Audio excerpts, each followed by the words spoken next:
Everybody's got a copy of there's a copy of the book. And everything that needs to be talked about fire escapes are going to be in the book. So I'll start with that first, tell you how we're going to answer a lot of your questions. And what this one is here, the smaller one, is basically a copy of my slides. And as I go through certain slides, just so you know where I am in the order, down at the bottom, grab your pen, start writing questions. And PJ, I don't know if you want to, we sometimes do, find bugs that we save for archaeological digs. Really? I don't know where this bug came from, but let's get another one. Where you have these things? I don't know. So let's open it up this way first, and the beauty, CJ, the recording's already on? Yeah, it's on. I don't see the red light, that's why I just want to double check. He's on. Oh, I thought they sometimes do. The reason why we record everything is because every now and then we're talking and there's a lot of information and you can't capture it all. So we record everything.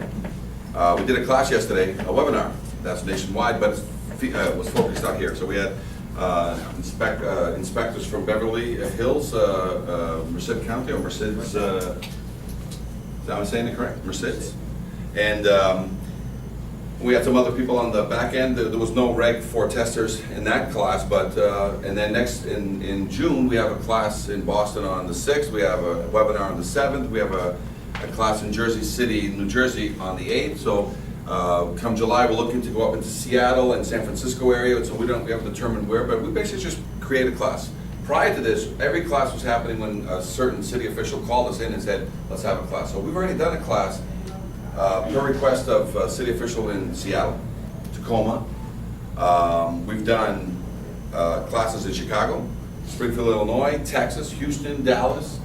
We've done classes all up and down the East Coast, which is, Boston, all the New England states we've done a class for, including Washington, D.C., tri-state area. We've done classes when we've been brought in by associations, we've been brought in by academies. So a lot of it is fire prevention. So just so you know, a lot of these classes, everything we record, we bring it up to YouTube.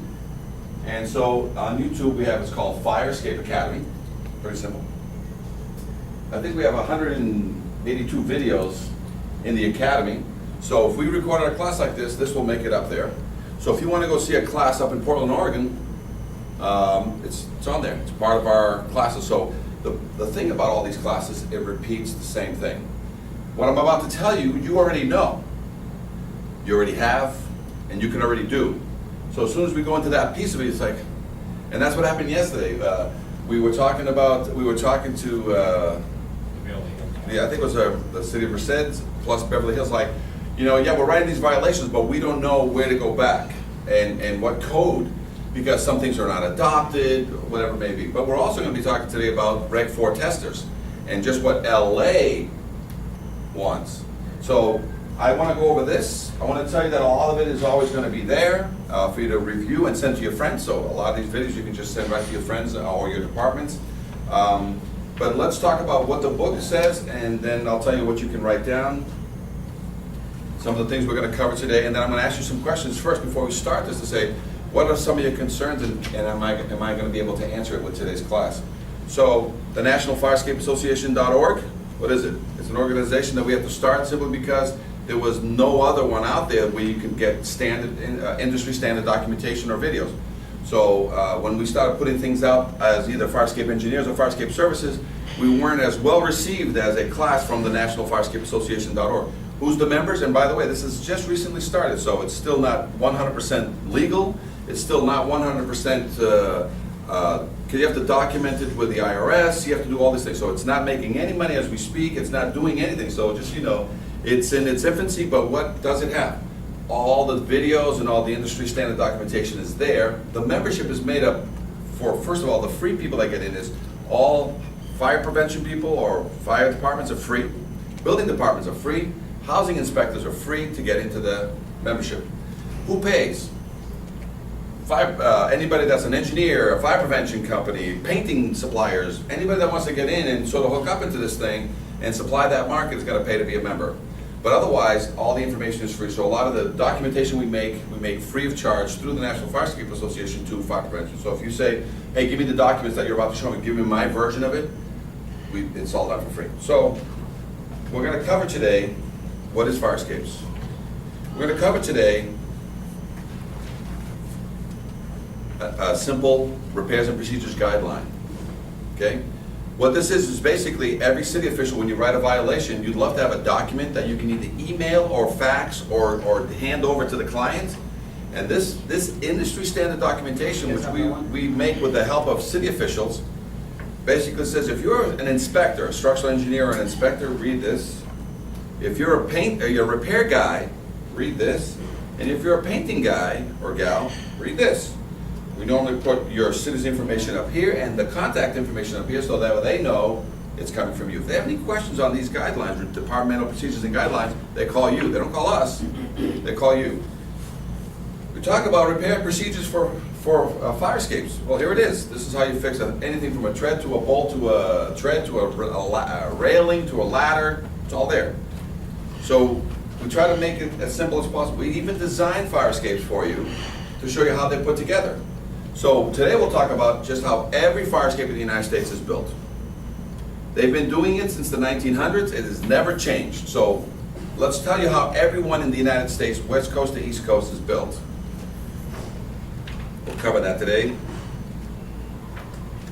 We'll talk to you about drawings, so how a drawing is supposed to look if somebody's going to get a new fire escape built and what can and cannot be drawn. So that's here also, examples of drawings.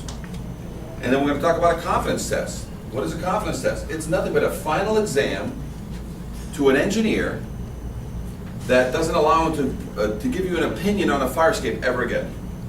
So no longer it is to the best of my information, knowledge, and belief, the thing looks good to me.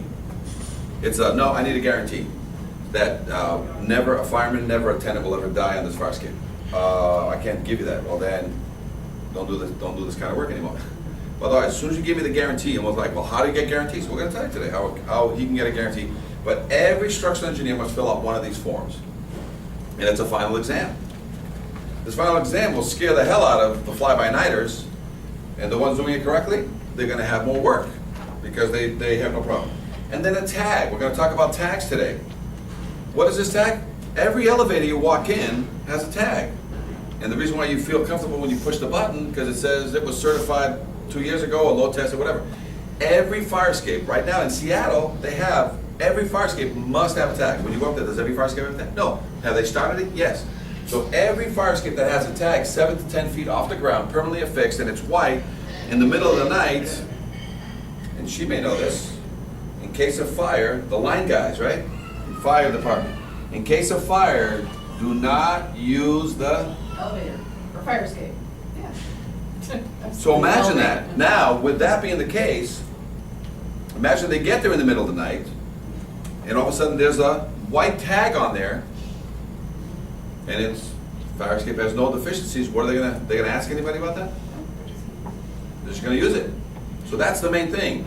So we talk a lot of training. We say the first thing you're gonna do in a 3 to 5 year program, because that's how long it's gonna take to get fire escapes back on the wraps, because it took 75 years to screw it up. We're not gonna fix it overnight. 3 to 5 years, but the first step is identifying every one of them in some sort of color.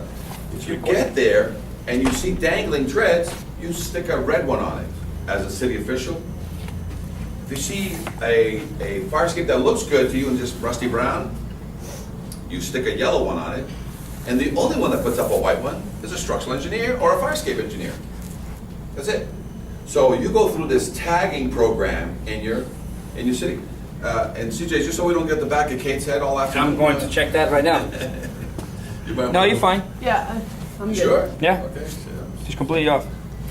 So with that, now you can understand just common sense stuff. You've got tags that are up there that will now help the very people you tried to worry about. Now, the fireman now knows that the fire escape is in good condition, but now, how about the tenants? Because if I live in a building and I'm paying rent and I got a yellow tag on my fire escape or a red one, what's going to happen? It's encased in plastic, and then you basically zip tie it to the ladder, or not the ladder, anywhere that's not going to obstruct. And I'll show you examples of where people put it. Okay. we're gonna show you what an industry standard inspection looks like with today's digital camera. If you were getting a report on anything and you don't get photos, something's wrong. We don't have time to read, we have time to see. Talk about the lead. Every fire escape older than 1978 is presumed to have lead. So for you to touch a fire escape, you have to be EPA registered and EPA renovator. What that means is you can't weld on a fire escape, which has been the traditional Mickey Mouse way of fixing a fire escape. You weld it, you can't do it anymore. The good thing about that is not all fire escapes are welded. 98% of all the fire escapes in the United States are bolted connection fire escapes. Weld was never intended to be the fix, because when you weld it, you leave the rust inside. So what we say is that now that the EPA says you can't weld it because you can't burn lead, you must register with the EPA and you must be a licensed EPA renovator. Everybody is already, to a certain degree, an EPA renovator anyway, and here's what all it takes. If you're a contractor and you're a painter, you go get this license anyway. It costs $300 for you to register your firm with EPA, so they love that. You take a weekend course, 8 hours, and it's $150 to $300 on average for that course. And you start the class in the morning, you have coffee in the middle of the day. By the end of the day, they hand you a certificate. That's how simple. After the test. there's no test, but they give you the answers throughout the whole day. So they give you the answers the whole day, and then you take a test at the end of the day on the test you just took all day. And you have your EPA renovator's license. Then you basically know how to wear the white suit, how to put on plastic gloves, with a simple mask, collect all the chips, everything associated with anything related to lead paint.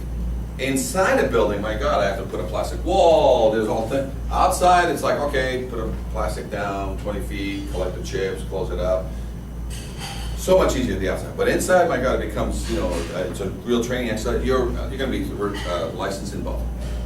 We talk about all the classes that we teach at the academies, and in most cases, when we get brought in by an association, you get continually ed credits. If we go there directly, there's no credits here because you have to go through every state in order to you have to pass this rigorous thing where I'm going to give you credits, but then I'd be charging you to come in the door and all kinds of things. But we perform these classes. We'll talk about what fire escape engineers and what we can do, and that we're the only fire escape company in the nation. We're like shoe cobbling, you know what I'm saying? So that's our second activity that we're going to be starting is, when we're not doing fire escapes, we're going to fix shoes because there's nobody else doing that either. So, but only $1,000 to $3,000 shoes we'll fix. And we'll talk about what licenses are out there, including the Reg 4, okay? And if you look on the very back, this happened in Boston. This is what changed our code out there, and it's usually a tragedy that happens to a fireman or a tenant, and this happened to the tenant just when she thought it was safe, and we have a statement that says fire escapes can either save lives or take them. He was able to save himself by grabbing the ladder. She and her niece fell away. The woman died, and the niece fell on her, and that happened over 40 years ago.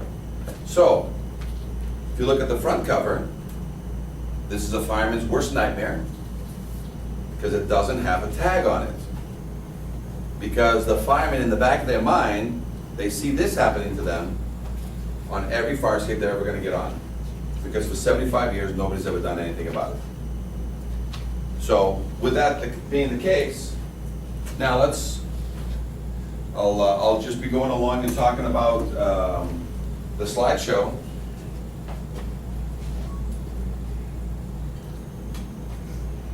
And we're going to go very quickly into the code.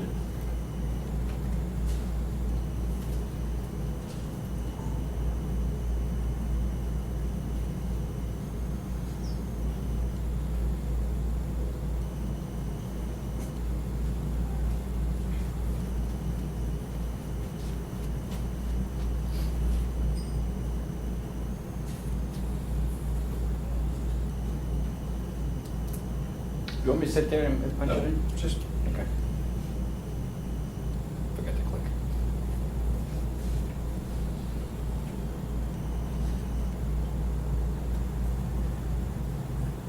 so I don't know if you want to Yeah, I'm looking for that. kill the lights. I think you can. If you kill just that side, I think we should be good. How's that, guys? Great. Okay. Okay. So, again, it's interactive. I'll move along as quickly as I can so that we're not here for too long. So we'll really kill the hell out of the code. And then as soon as we're done with that, we'll get into like what makes up fire escapes. We'll answer any questions related to fire escapes. The Reg 4 tester program, again, I'll try to reference things that I was told by Darrell and or by Patrick Killian and say this is what they want and this is what applies. But let's take a look at it. This is a problem. This is what the fear. How do you get out? Fire escapes are supposed to be for self-evacuation. They're not made for firemen. They're made for me to get out of my building, get away, and then when the firemen arrive 1 minute, 10 minutes, or an hour later, they use it to get into the building if needed, or they use it to get out of the building in case all hell breaks loose.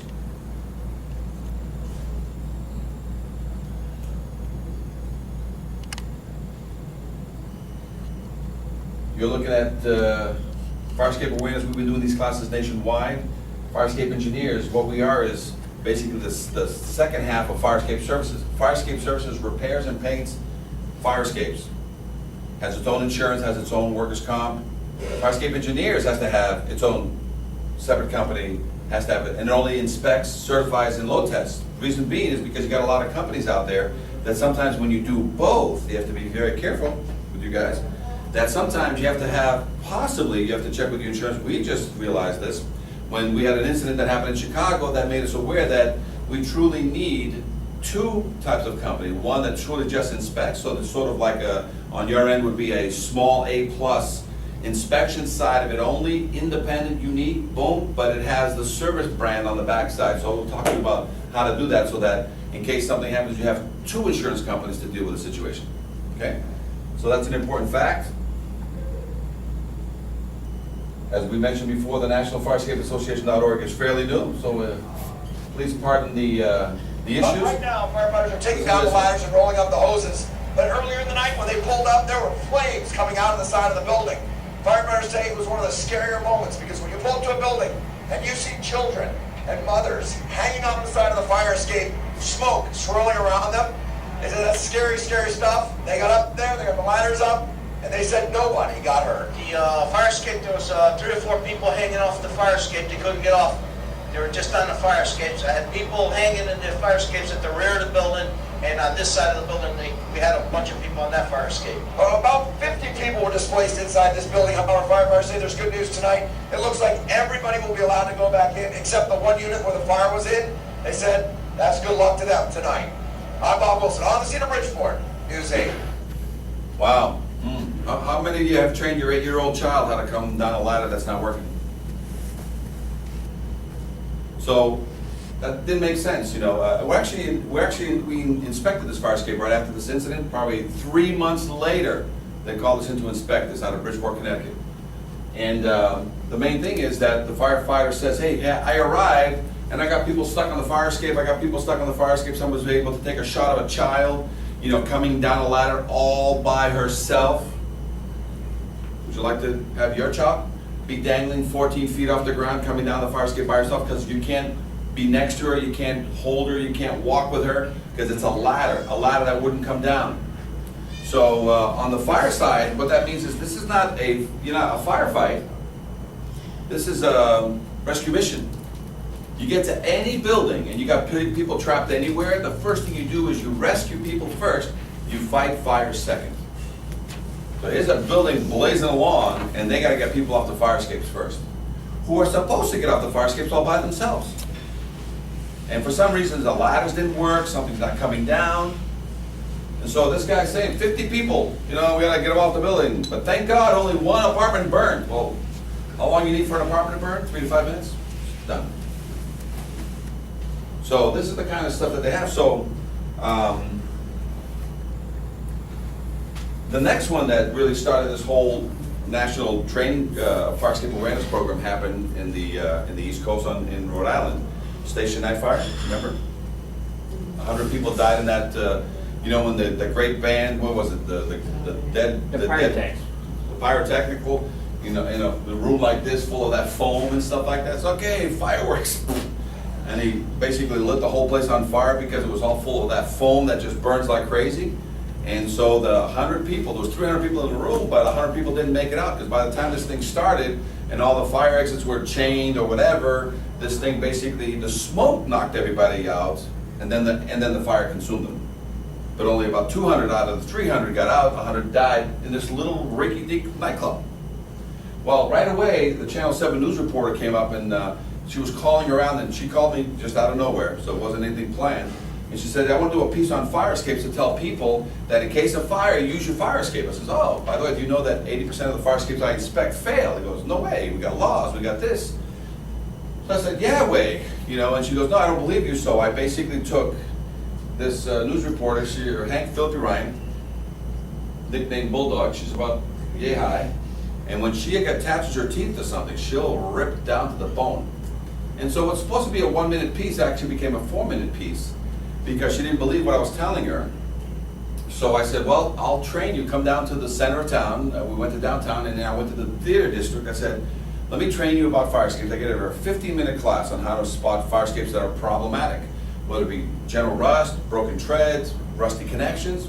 15 minutes. She goes, okay, now show me some fire escapes. I says, no, walk around any way you want, and you tell me which one's passed. So she did. She walked around, and her 1-minute piece now became this.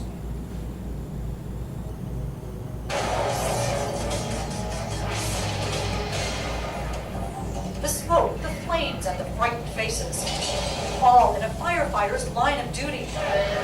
But Chief William Hitchcock remembers the night it wasn't the fire that almost stopped him, Scared to death. but the fire escape that broke underneath him. With a random just came away from the building. And our investigation found across Massachusetts more unsafe fire escapes, rusty, deteriorating, crumbling, broken. And what state officials didn't know, the system they set up to keep fire escapes safe is also falling apart. The potential ramifications are disastrous. So let's look at this one. This expert ironworker is licensed to build, maintain, and inspect fire escapes. So that over here, for months, we examined dozens of them with alarming results. Looking at this today, would this pass inspection? No. In dormitories, at theaters, at homes, and apartment buildings. Rust is actually eating away the metal of the fire escape. Right. And the bottom line? It'll get weak and then eventually it'll fall. This one has rotted connections. This one missing bolts, twisted metal. Would the stairs come down? No, never come down. This one, a broken tread. So how dangerous is it for the people inside this building? This fire escape is definitely going to put somebody either in the hospital or it's going to put somebody in a cemetery. Fire escapes are so critical. The state building code requires they be certified for structural adequacy and safety every 5 years. But our investigation found that safeguard is simply being ignored. Here's proof. We chose fire escapes at random in Boston, Somerville, Cambridge, Worcester, and here in Quincy. We checked building department files, But there's no fire escape certification. to see if building owners had submitted their mandatory inspection reports. There's no certification in this one either. Bottom line, not one we checked in Quincy had been certified as safe. And the Director of Inspectional Services admitted because of staffing shortages, the city has no idea how many other fire escape owners are breaking the rules. And as a result, do you know how many fire escapes in your city are safe? Or not? Well, I don't know. In Worcester, not one we checked was certified. In Somerville, No. 4 more fire escapes, To the fall through the cracks? Yeah. not one up-to-date certification. And again, no system for keeping track. How can they get away with that? I guess that the shortest answer of all is because we don't have the resources to sit here and follow up on these things. If structural deficiencies are reported, local building inspectors can actually evacuate residents until repairs are made. Would you talk to us on camera about this? No, but when we surveyed 24 more communities, most admitted they had no idea how many fire escapes were certified. In Taunton, inspectors told us they haven't seen a certification in 25 years. Northampton officials said it's a cold day in hell when that happens. In Cambridge, too, not one of our test buildings was certified, and the official in charge would not come out to discuss it. In Boston, where there are more than 8,000 fire escapes, again, according to inspectional services, not one we checked was certified. Officials know they are required to enforce the building code, but they admit they don't always know if owners are breaking the law. The building code is being ignored. Right, but it's difficult to write a violation when you don't have knowledge of something like that. But state officials say for a critical issue like this, communities should know. And they warn the Massachusetts building code is not optional. Does it worry you that these fire escapes are not being certified? This is an important issue and should not be ignored. That's because after the smoke and flames begin, it'll be too late to learn you've got no way out. I can't stress it enough, Hank, that these things have to be maintained and someone's got to be watching. As a result of our investigation, state officials will now issue an alert to local inspectors. Meanwhile, if there's a fire escape on your home or office, you can contact your local building department to make sure it's properly certified. In the newsroom, I'm Hank Fellaby-Ryan. So. I didn't recognize you. That was his twin. It's my twin younger brother. But this is what it took to change our law down there, because before it used to be maintained at all times. So now you saw that piece, and you can take the word Boston out of there, and you can put LA in there. We have plenty of videos of what downtown LA looks like. We have plenty of videos of what downtown Seattle looks like. We have plenty of videos of every major downtown, because we inspect nationwide. So what are some comments you guys have on that one video that do you have a question about that I can answer right now? Agree, disagree with it? Concerned about it?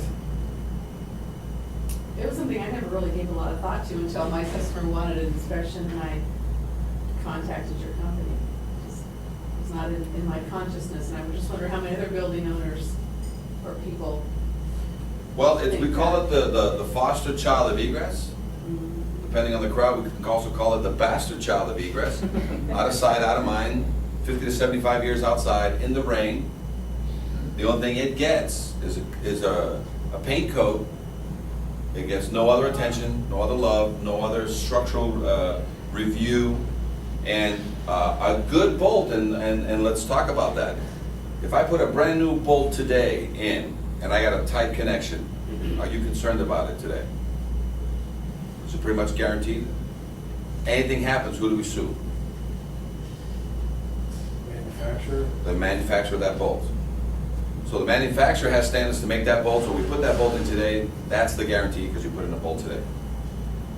Somebody put in a bolt 50, 75, 100 years ago, and you go there and you look at it, it still looks great. There's no visible rust, no penetration, nothing's going on. Tell me, can you guarantee that bolt? Is the manufacturer still around that put in that sold that bolt? Does the law have anything right now that when you are looking at a good to excellent bolt, you need to give them a guarantee? You would think if it was part of a fire escape assembly, they would have some sort of load-bearing requirement. So that's called a load test. Yeah. So that is, it's already in the law. We'll cover that right now. So the load test, okay? The load test is what you use when something is good, but old. You do that to old sprinkler heads. You do that to old ladders. You do that to old pumps. You do that to, there's some form of test. Well, fire escape assemblies have a load test. And that load test is to give the word guarantee to somebody. So that word guarantee is saying, hey, it really looks good, but that's just my opinion. You want a guarantee? Then the load test makes everybody unsuable. Because as soon as I perform a load test, can the owner of that building, if something horrific happens on that fire escape, can the owner sue the city if there was a load test performed? Probably not. Can they sue the company that performed the load test if it was a successful load test? They could try, I guess. But it passed.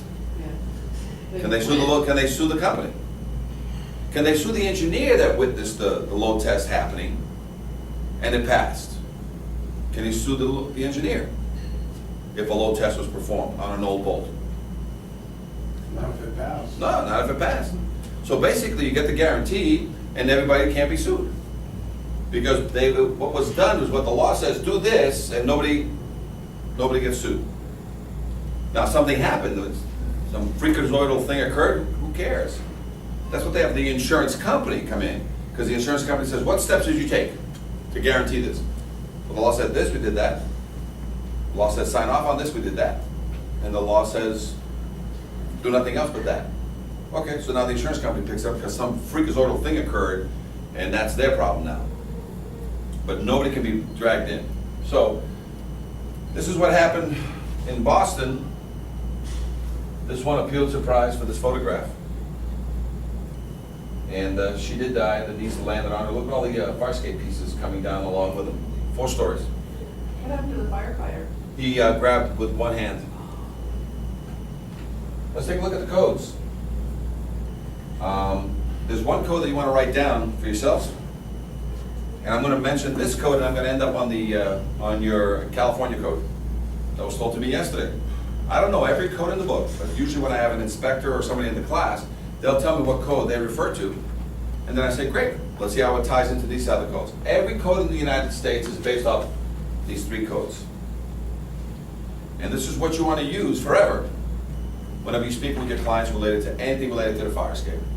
Let's start with the International Fire Code. Every fire code in the nation is based off this code, and they didn't change one word. Every code steals from the codes, the International Fire Code, International Building Code, and then the International, the NFPA Life Safety Code. So let's start here. The fire code, actually let's start with NFPA. They say it the clearest. The authority having jurisdiction shall be permitted to approve any fire escape stair that has been shown by load test. I'll stop there.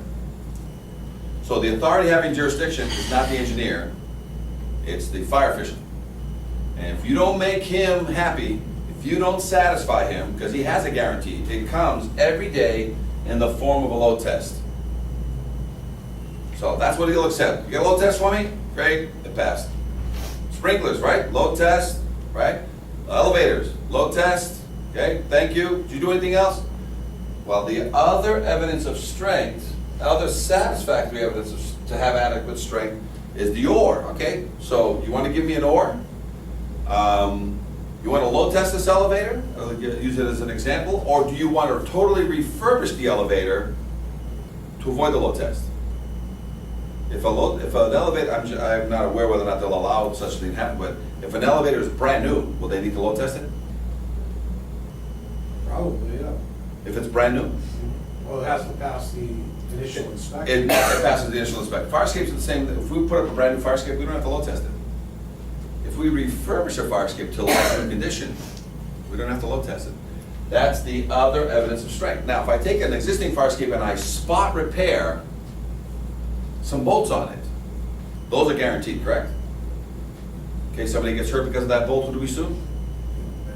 The manufacturer. The remaining square head bolts and rivets, 50 to 75 years old, made by some guy that's no longer alive. What's the only way I can guarantee those to equal the guarantee of the new bolts? Load test. Load test. Or I can make the client aware that I can just pull out those bolts, even though they're good to excellent. There's another thing we can do. We can leave rivets and bolts where they are, and behind them, next to them, near them, what do we do? Put in a fresh new bolt. So don't think you have to change every bolt. You can either change them at whatever faster and quicker and cheaper to the client. But you can also reinforce a bolt with a backup bolt. Now you're at 200% of what's required there. So every now and then people say, don't leave my bolts, just give me backup bolts everywhere. Now do I need to load test that fire escape that has been refurbished to like new condition? So that means I've met the NFPA Life Safety Code. Now let's talk about the International Fire Code. Testing and certification, right? Any fire escape system that has been found in a state of deterioration or unsafe shall be repaired immediately, standard, depending upon structural condition. What's that mean? Who's making that determination? The inspector. The inspector. The city official says, depending on the structural condition, a load test shall be conducted. So it says, depending. So is there an or in there? Yes, there is. So depending on the condition, a load test. So I'm going to try to convince the state that uses International Fire Code as their main thing. I'm going to say, hey, dude, I don't want to do a load test. Can I do the or? What's the or? Well, the or is I'm going to give you satisfactory evidence that I've refurbished the fire escape to avoid the load test.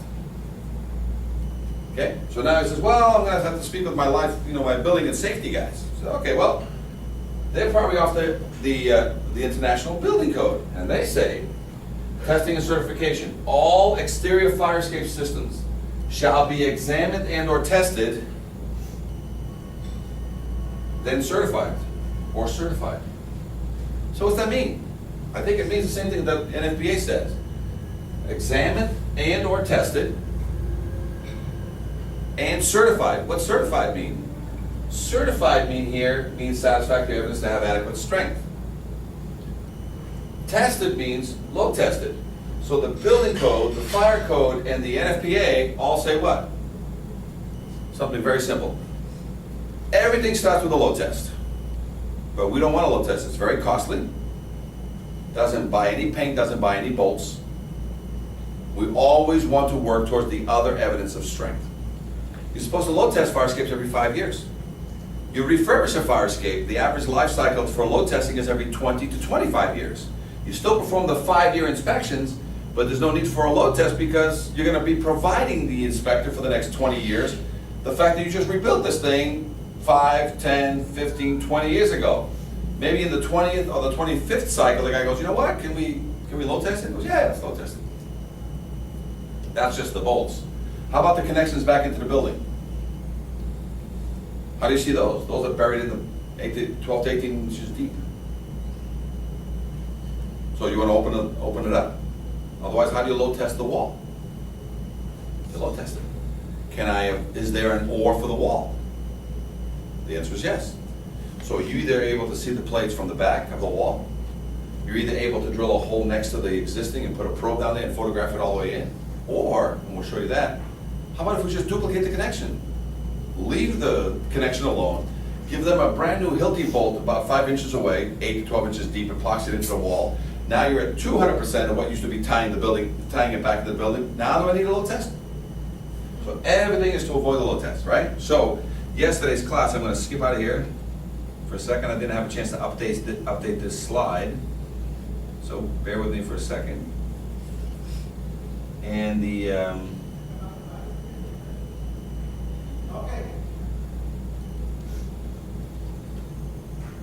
Zoomed up. yeah, I'm just reading to you guys. I want you guys to write down this code. I was given this by, this is the California code. For some reason, it's under 4604.17.5, materials and strength. Components of the fire escape stairs shall be constructed of non-combustible materials. Fire escape stairs and balconies shall support the dead load plus live load layer of not less than 100 pounds per square foot, standard.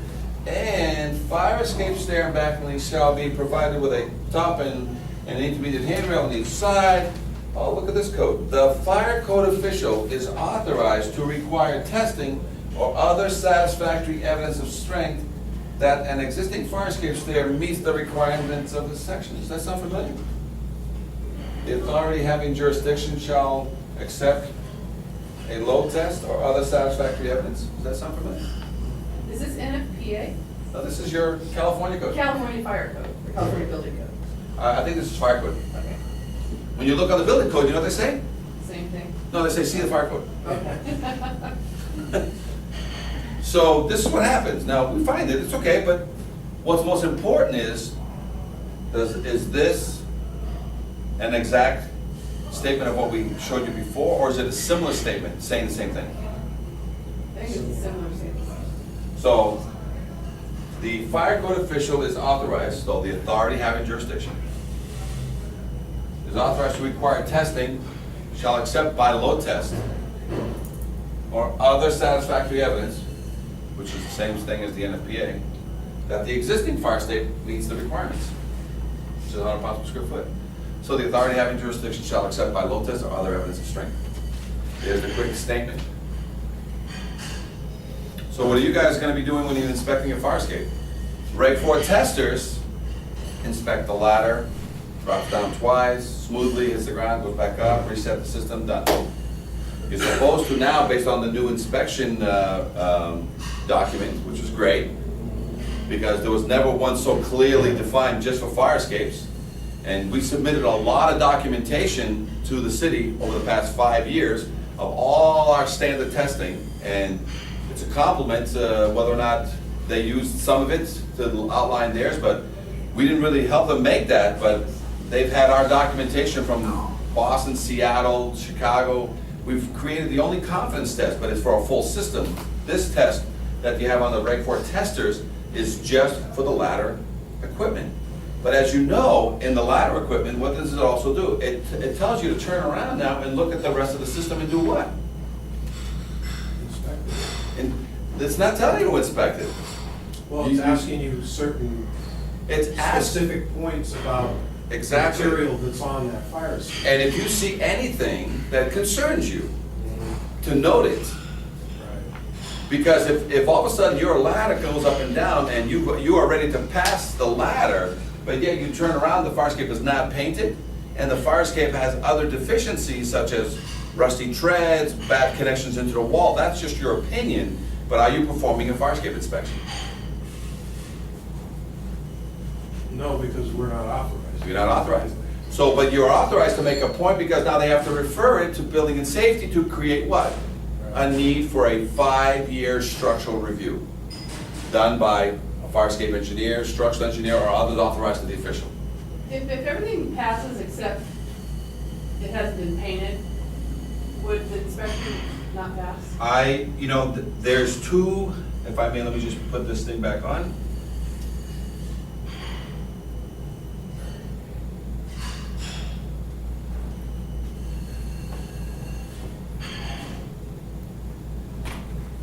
Okay, must be structurally sound, must be kept painted. The code says anything that's, the International Fire Code, deterioration or unsafe. So, it's still, if the fire escape has not been kept painted on the Reg 4 testers, it's not something you could note as a deficiency. But if you let a fire escape rust, it attacks the connections, making it structurally unsafe. So it's that fine line that we're still walking, but that's okay. It needs further clarification to say an unpainted fire escape is evidence of an unsafe structure. I can prove that today. Because if I can prove to you that by the time the surface of a fire escape rots out, I can prove to you today that it came from a structural connection, then what's that an indicator of? Damage. So by the time you see gangrene on my foot, can I save my foot? Yeah, it's too late. It's too late. So we're trying to say that if the fire escape is full of surface rust, to fully surface rust a fire escape takes 15 to 25 years of neglect. And all that rust started at a connection, and it's proven in court cases that all the surface rust, it will be proved today that fire escapes rot from the inside out, never from the outside in. How many people have seen a car door on your car rot from the outside in? It always rots from the inside out. By the time you see all the rot on your door, what's the inside of your door look like? Same thing applies here. So we need to further clarify that a rusty fire escape is a deficiency based on what we just learned, that says that rust came from a connection that is now compromised and suspect. So I have structural concerns. It's going to go to public safety anyway.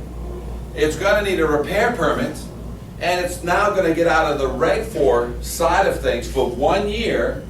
Once it gets repaired properly, and through permits, and then it gets signed off, the total testing of that fire escape, as I was told, is now handled by public safety with a fire official that's part of their group is going to be part of that whole thing. But there's not a Reg 4 retest, because under the permit there's no Reg 4 retest for that year.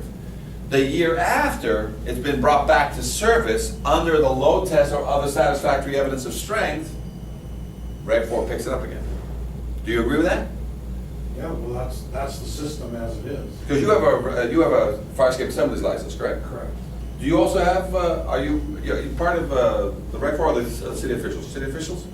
Actually, my company is fire alarm and fire sprinkler. Okay, so you have a Reg 4 testing license here in LA also, or no? Yes, we do. So do you have fire escape side of it at all? No. How many? What are the licenses you do have? We have, in Reg 4, it's just fire sprinklers. Fire sprinklers. We use subcontractors and strategic. Well, maybe you guys should get together. You have 3 licenses, correct? Yeah, well, we do all water delivery systems, fire escapes, and fire doors. Correct. So it's A+, and what's the name of yours again? VFS Fire. VFS? Yeah. Perfect. So this is how a lot of the guys are going to get to meet each other, because not everybody has every license. And you know what's the most undesirable license? Fire escape license. Because you can't make any money in it. Yeah. You know what I'm saying? People got it all depending. if you got your license really early in life, you kind of got handed it to you. Oh, by the way, would you like this license? And you didn't have to have as much knowledge you need to have today in order to get the same license. So we're clear on this, right? You guys are understanding that what is fire escape. So now, as we start going forward, that thing about the painting, if proven through here, we're basically going to be able to say, okay, the fact that we have surface rust is already an indicator that 15 to 25 years has gone by, and every connection is suspect. Well, what I would have a question on is, let's say we're out inspecting a fire escape. It's been painted, but they painted over it, and maybe they got a couple guys down on the corner to paint it. Yeah, it happens. How am I supposed to verify that there's not structural damage due to the rust? It's perfect. You'll see some of the things that was talked about today, because when you see quarter-inch or half-inch of rust in the tread, and it's nicely painted, Or you can still, you still be able to visually see the Still be able rust to through the visually see paint.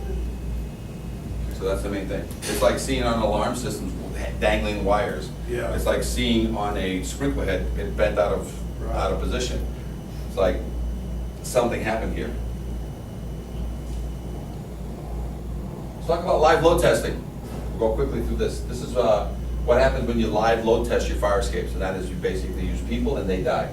So a woman was having a party with her boyfriend on the neighbor's roof. They lived on the right side, and they went to party on the neighbor's roof on the left side because their window happened to go right to the neighbor's deck.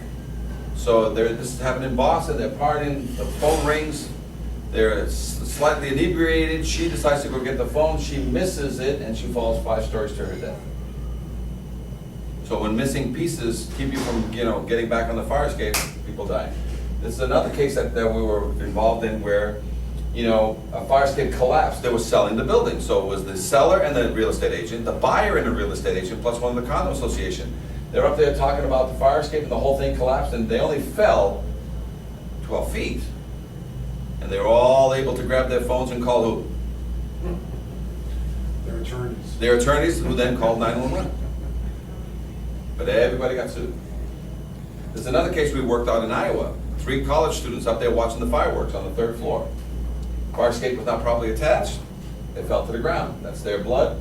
What happened was the owner of the building had the fire escape fixed by his maintenance guys, who instead of through bolting it back to the building, they put a lag screw into it. This is us in a field about 8 blocks away where they put all the fire escape pieces. This looks like the leg. So this is fire escape CSI. And that's when we found the missing pieces on the ground. And that's when we found the lag screw. And that's all lawyers all around us. So they tried to destroy the evidence, but we found the evidence. They put the fire escape back. They put it back wrong.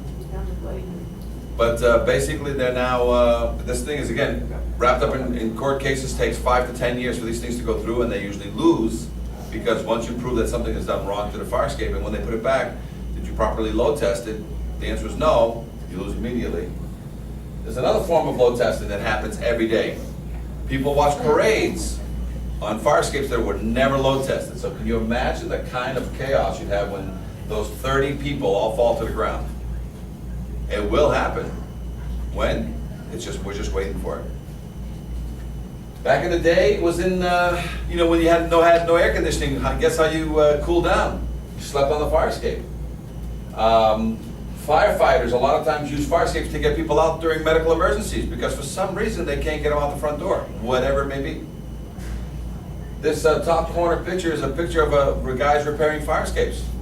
One of our members out of Chicago lost his dad a few years ago, 7 stories, while he was doing exactly that. Fixing the fire escape, and it all fell out from underneath him. Fire escapes can save lives or take them. There's some more ways you can die in a fire escape now. Getting your wedding shot, going upstairs to speak with a neighbor. A lot of college students smoke on the fire escape or put their planters outside because you can't smoke in the building. You need your little garden out in the fire escape. So many ways to get hurt. Who inspects fire escapes? Nationally, structural engineers can inspect fire escapes. Second, Some states will allow architects to inspect. Sometimes people believe city officials inspect fire escapes and they don't. They write violations, but they don't inspect fire escapes. They see things that generate violations. And last is fire escape inspectors. We're kindly reminded every day that in LA, we're not fire escape inspectors. We are fire escape inspectors in every city in the United States, except LA. We are Reg 4 testers. You use the word inspector, all hell will rain down on you. You are a Reg 4 tester, but every other state we are fire escape inspectors or fire escape engineers. So the difference is that we inspect the entire fire escape system. So Reg 4 testers only do the ladder. You must bring in a structural engineer or another company that does fire escape engineer, and is a fire escape engineer to inspect the rest of the system and the ladder. So every now and then we have a situation, and this is a perfect example. Truck hit. Who needs to show up? Reg 4 tester or a fire escape inspection company? What city are you in? Doesn't matter. Yeah, it does, because in LA, it's gotta be a Reg 4 tester. Does not Anywhere else, matter. it has to be a fire escape Nope. inspector. Well, if a truck hit it, Truck hit it. You got a truck hit. Hey, a trash truck just ripped my fire escape down to the ground. What do you call it? yeah, you need an engineer. You need an engineer. In the past, it would always be a Reg 4 tester showing up there and scheduling. You're scheduling a fail. You know, like, oh, you're just scheduling a moment that you're going to go down there. It's not going to pass.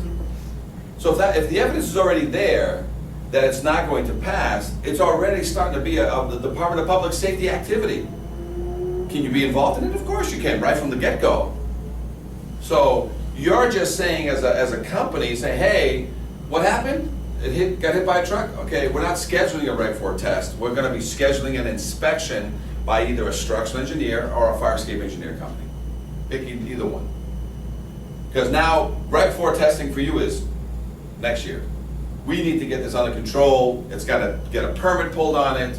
We got to speak with the city official and see what he wants. And I already know what he wants. The authority having jurisdiction, which is who? Fire department usually. Or building safety. See? Truck hit. The department having authority. Who's it now?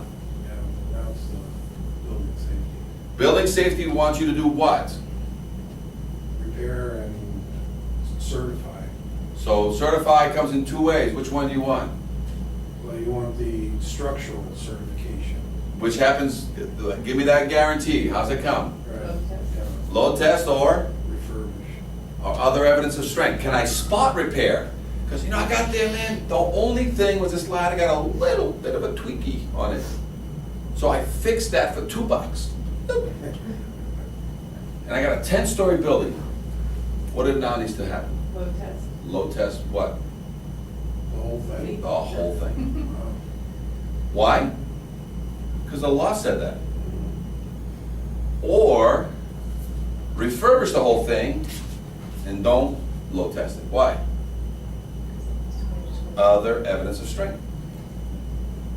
So right away, fire escape pass or fail? Same fire escape. Failed. Why? Evidence of structural damage. Where? Rust. Yeah, I'm gonna scrape and paint that. Looks good to me. No, this is a test to basically say, if you are gonna leave here knowing that all this rust came from one of these connections, Right. now that you have that knowledge, pass or fail? Failed. Because? Because you're showing rust that comes from inside. From internal rust. Your surface rust takes 15 to 25 years to get there. So you haven't, I know right now looking at your fire escape, you haven't touched this for 15 to 25 years, depending whether it's on the south side, rain side, but at least 15 to 25 years to let it rust this much, and all your surface rust came from the deterioration of an internal connection. So now I already know, because you've let it go this far, that all your connections are suspect. I can prove that. So you can drive up to a job and immediately pass or fail. And they're gonna give you a document that says, oh, but the fire inspector said, scrape and paint it. What are you gonna tell them? We're not gonna accept it. That you have previous knowledge of the rest. Right. So you can say, no problem, so you can't offend the client, you're not gonna be educating a client. Say, that's not a problem. I have to speak with your inspector anyway. Because before I can do anything for you, I must qualify myself with the inspector. How's that sound? I must review the violation to make sure that what I'm about to do for you is gonna remove your violation. How's that sound? When you speak with the inspector now, we're no longer the client, they say, hey, you've got a violation here that says scrape and paint. I have evidence that that fire escape has all the connections to suspect because the client let it rust for 15 to 25 years. And that only happens when the internal connections expand and break, and then it grows to the surface area. So right now, we have a structural issue that's gonna involve the sub-code official, like the public safety. What's that fire prevention guy gonna say to you? Thank you. Refurbish it or repair and load test. Well, he's not gonna say anything because he's no longer involved. Okay. He's gonna turn it over. He's gonna say, really? It's gonna be, yep, this is a life safety situation, and it's gonna require either a load test or other satisfactory evidence to the public safety guy before he'll return it back into service. So it's no longer Reg 4. He's gonna say what to you? Fire prevention guy. Thanks, yeah. Thanks, see you. Right? So, you gotta be careful on this because what happens on these things is every now and then you do get a letter. So the reason I got this call is because the secretary received a letter from this engineer. You know what he said about this fire escape? He said, it's fine. You gotta fix the steel door, fix one of the treads, and give it a scrape and paint, and I'll sign off on it. So did this guy walk this fire escape, or did he drive up and roll down his window and collect the check? Okay. I got this other one I did in Chicago. I was sent there to go and get a bid on the job, and this is the report that I got. And it said, the fire escapes are fine. I condemned the fire escapes, 4 of them on a building that was, I think had about 150 units. So who's right? This guy that spent 8 years in college? Or this guy that, just knows fire escapes? So you have to be careful because every now and then, they don't take it seriously. And the reason being is because they probably got paid very little money. Because the guys that can inspect fire escapes don't, because it's the trash can of the industry. They can't make thousands and thousands and thousands of dollars on it. So what they do, it's 6 times the work, 1/6 the pay. So you know what they do? They do what's called drive-by opinions. But the way we're doing things now, and they have to fill out that confidence test, you think they're gonna be doing cheap drive-by opinions? If all 3 codes say a critical examination is required, load tested, or other evidence of strength, either way, give me a guarantee on a piece of paper. You think a structural engineer will put the word guarantee on one of his documents? Well, now we're saying he has to. This is the bolts and the connections that I found when I got there. This is the confidence test. We generated the first confidence test in the nation. One didn't exist. How do we get there? We got there because Seattle called us in because 3 or 4 guys were smoking on a fire escape that was slag screwed into the building, a wood structure. And they're having a smoke after, I think it was a baseball game, and then they fell 3 stories to the ground. Nobody died. They all got critically hurt. The lawsuit's ongoing as we speak. But when we got there, there was no process of inspecting in Seattle. So we gave them a class just like we're doing right here, and we created this confidence test, which they copied all the questions. So if you go to seattle.gov, you download this document, you have a fire escape confidence test. Okay? Notice that general questions, testing and certification, it's all yes, no's, not opinions, yes, no. And the critical part of this is that on this part here, all internal connections are free, 100% free of all internal rust. So let's open up your book. Let's go right to the confidence test.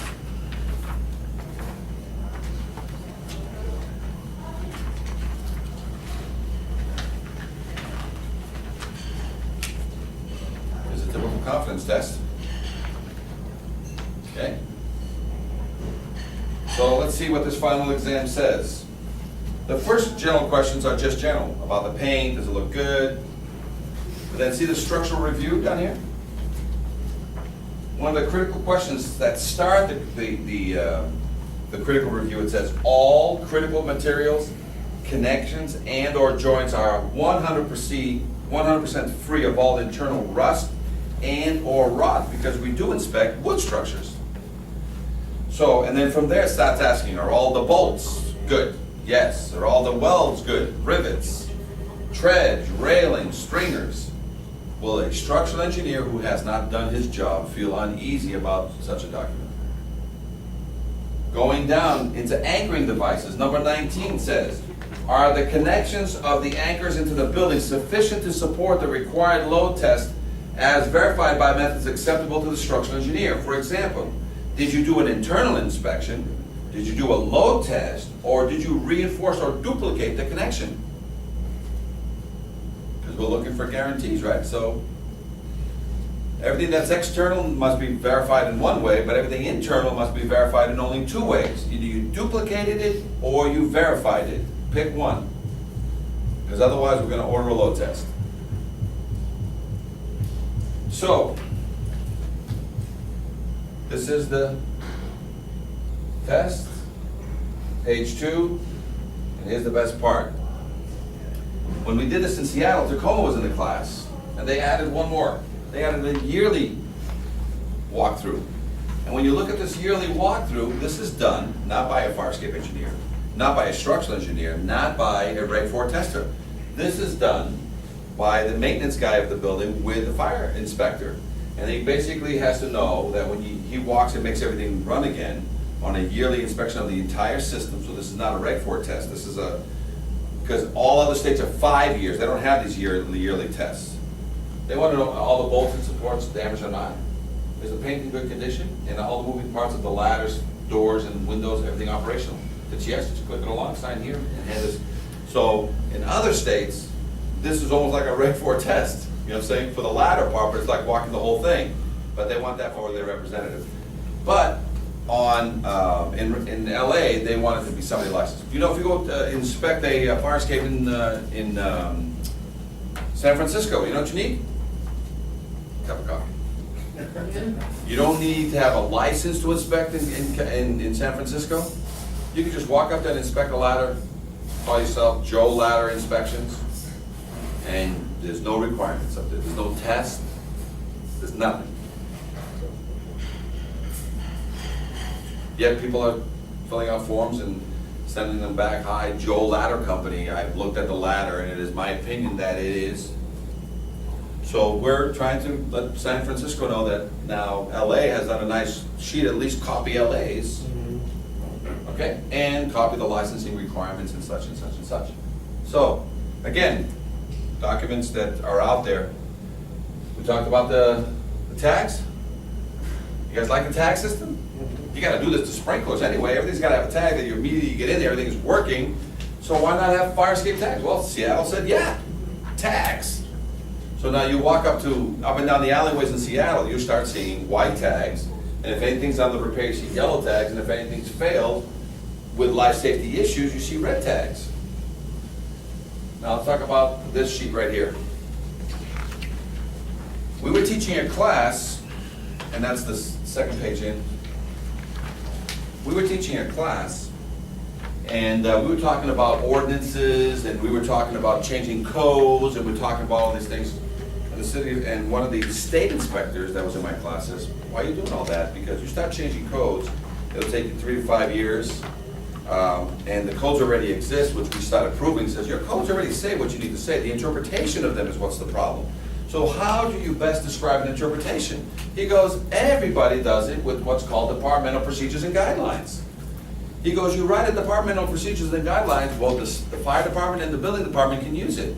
And he says, you generalize it. You don't tell them what to do, you don't tell them who to use. And as long as you're referring to the code, you basically have what? An idea of how things should be done. So it's not an exact science, but this is more or less how you should be doing it. So we said, fine, can you help me write this up? He says, yeah, write it up and I'll check it out. See if. So I said, okay. So I wrote it up. Now, if you're an inspector, structural engineer or an inspector, you read this. If you're a vendor repairing something, you read this. And if you're gonna paint the thing, you better read this. If you can do all three, then read all three.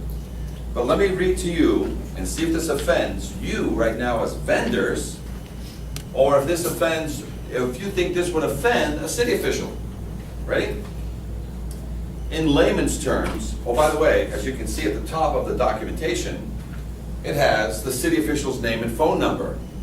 So we make this documentation through the National Firescape Association to any city that wants it. So we create this form, we go to their website, we clip their website. So if somebody needs or has a question about this departmental procedures, who they call? City official, because his phone number is there, 617-635-5300. Their website information, where to go get this, their website is actually clipped into there. So, and there's nobody else's phone number on here.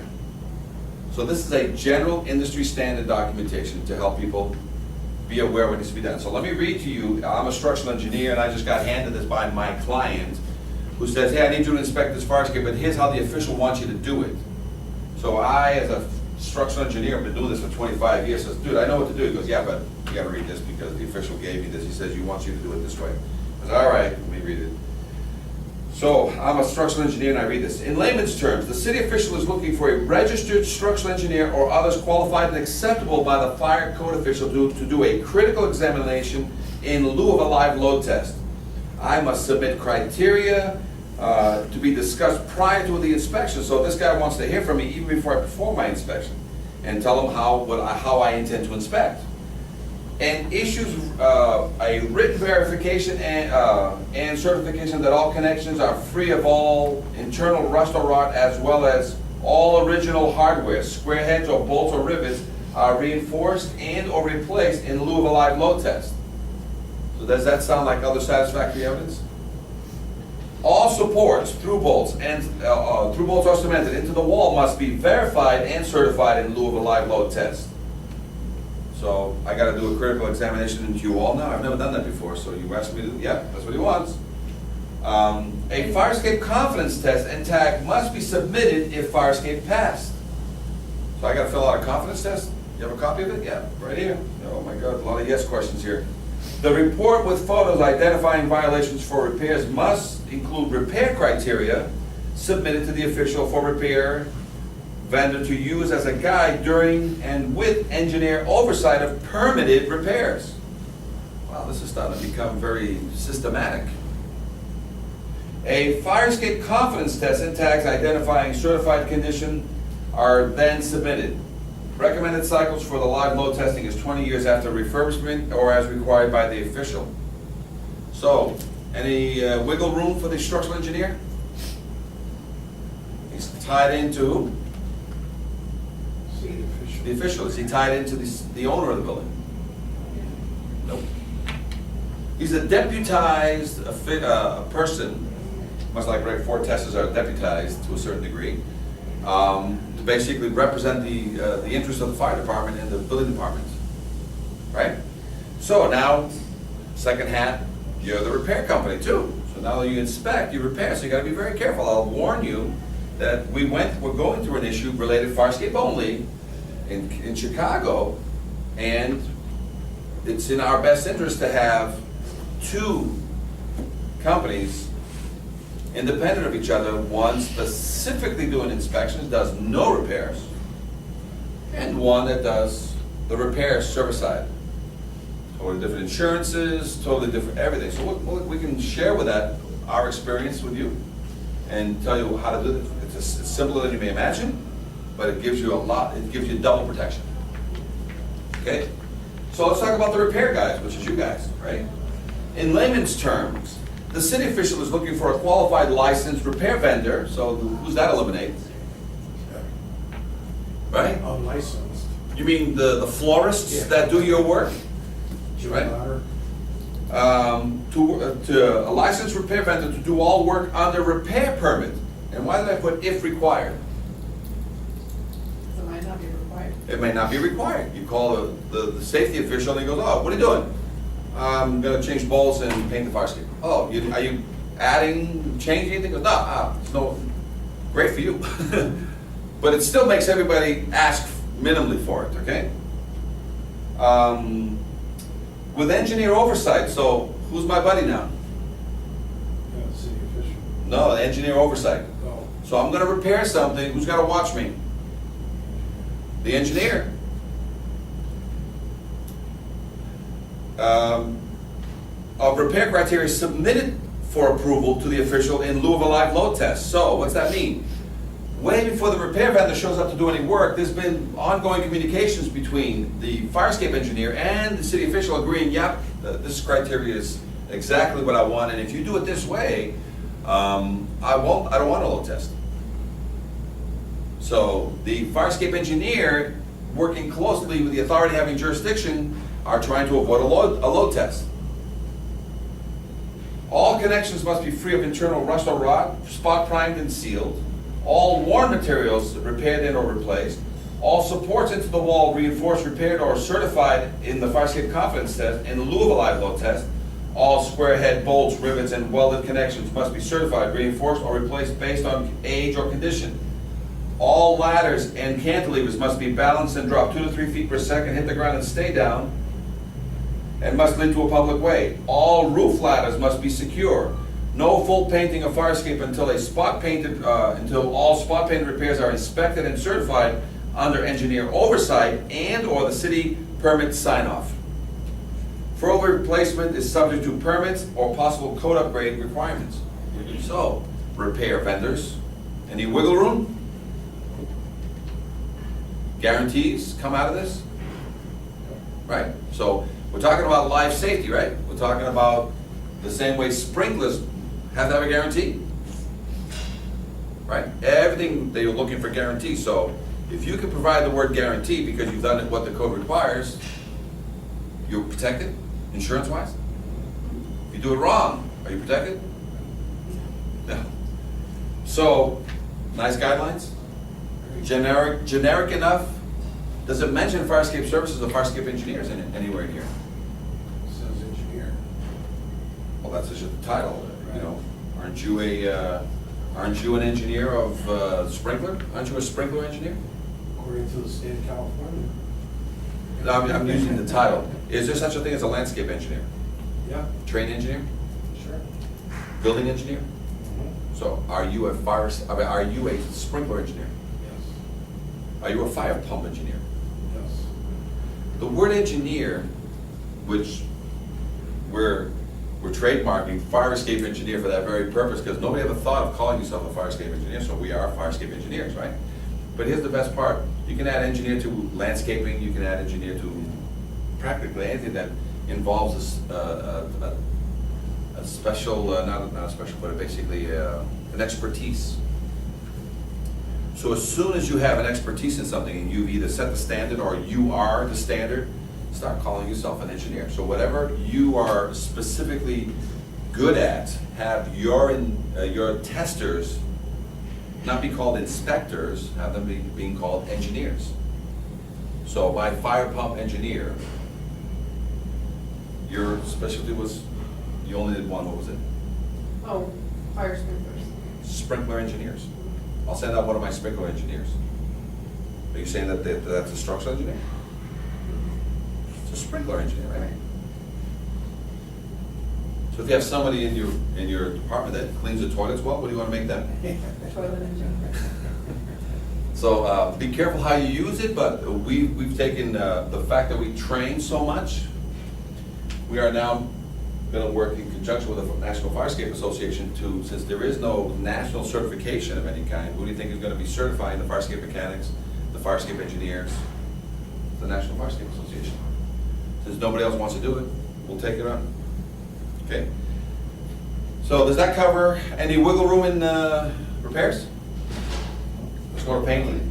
In layman's terms, the city official is looking for a paint vendor, EPA certified renovator, to do all work as per EPA guidelines due to the fact that the fire escapes are older than 1978 and presumed to have lead, unless identified or not, as no lead or low lead by a licensed lead inspector from the state. So can you paint fire escapes anymore in California that are older than 78 without having an EPA renovator's license? Not supposed to. Well, what's the fine? Does anybody know what the EPA fine is? $34,500 per event. That'll buy a lot of paint. Each building will be notified with signage, and all precautions shall be taken to collect paint chips or at grade. No sandblasting or power-assisted scraping without full fire escape encapsulation under EPA guidelines. All major connections must be sealed from water intrusion before, during, or after painting. All escapes shall be spot painted every 3 to 5 years and fully painted every 5 to 10 as needed or ordered by the fire code official. So guys, any wiggle room in the paint side? Nope. This is what the tags look like in Seattle. They are 9 inches by 17 inches long. They're big monsters. We make them 8.5 by 11. And as you can see, they're attached to the fire escape. That's what it looks like. Our tags are 8.5 by 11. Supposed to be able to read that from the ground. Tells you when it was inspected, when's the next inspection date, who inspected it, what licenses were involved, and the number to call when the 5-year cycle comes back. This is where you want to put your information. So who calls you back? The same owner or the new owner of the building? Let's take a look at what rust looks like. I'm going to try to prove to you that rust comes from the inside out. Okay? Any questions so far? Because we're about to enter that phase. Anybody want to get another cup of coffee, get a drink or anything like that? You guys all set? We're good, thank you. Okay. Let's take a look at what rust. I will prove to you that rust grows from the inside out. So, is the paint job? Yeah. Please. Right? This is what it looks like underneath. So if you don't poke your nose into it, and you're a city official, what kind of violation would you write for this? Scrape paint. Scrape paint. As soon as you put your nose underneath it, what do you see? Now, this doesn't look like a fire escape to me. It looks like a stairway to an apartment. Is there a difference All code-wise it's and all that stuff? By the way, first of all, this is a detention center for kids 17 and younger. Number 2, it is, everything external is called a fire escape or a means of egress, but if it's outside the building, it's considered all exit stairs, exit discharges, steel or wooden stairs, fire escapes, balconies, they're all, if it's subject to weather, it's an escape system. This could be 5 feet off the ground or 10 feet off the ground. Still needs to be maintained. Anything exposed to the weather must be maintained under some code. You don't want to maintain this, cover it with a roof, close the outside. Now I'll never have to inspect this again. But, looks like surface paint rust, right? The inspector driving, walking by, oh, you should paint that fire escape, scrape and paint it. What doesn't he have time to do or know about? So rust comes from the inside out, right? So let's prove it to you. This is rust in connections. So you do a critical examination, you are stepping on these things going up and down fire escapes. So if you don't watch yourself, you're going there to inspect a ladder, where do you fall through? Ready? Now, through a court case, you already know, and it can be proven so you can start using it as the code, that on average it takes 25 years to grow a 1/4 inch of rust. How much rust we have there? About a 1/2 inch? Half an inch, So how many years of rust is there? 50 years. If you say exactly 50 years, somebody's not gonna believe you, but can you say 25 to 50 years of neglect? So as you're walking to your ladder inspection, guess what your guy falls through? Now, let's see how dangerous it is for your guy to be walking up to the ladder if he has evidence of rust on the fire escape. Because he's there to inspect the ladder, sees all these tread situation. Does he have to perform the ladder test? Not if he sees damage. If there's already damage that's gonna fail, even though the ladder is pristine, you're still gonna collect his fee, right? Yeah. If the owner's there and saying, hey, you know, you gotta inspect my ladder, he said, okay, I will collect a fee, or can he collect his fee and not perform the ladder test and fail it anyway? Well, you could fail it anyway if you felt it was unsafe. because you can't get there. Right. You can't be on the structure. I can't be out there. Can't be out there, and I can't walk up and down, so I'm already, you're paying for the appointment, not for the actual test. As soon as you know the thing isn't gonna work, you don't go through the process of proving it isn't gonna work, because then if it doesn't work, how are you gonna get it up? Who is he gonna charge Is to this put it type back? of, this rust like here on the left side that Yeah. you're showing, is that something that you are seeing, you're taking a picture that it's just on the outside, you can visually see it? Or Yeah, you can visually opened see up it. something? Yeah, every one of these you're gonna be able to visually see. Right. But let me show you why we do what's called a hammer test. So every time we walk up a fire escape, we do a hammer test. And that hammer test is not every single connection, but it's the ones that look suspect, right? And that's for our protection. It's not part of any required testing. It doesn't eliminate the need for a load test. You know, our hammer test does not eliminate anything. But it's a safety test for our inspectors to know that they're going up a fire escape and the tread's not gonna fail. Because this is what happens when you start walking up fire escapes.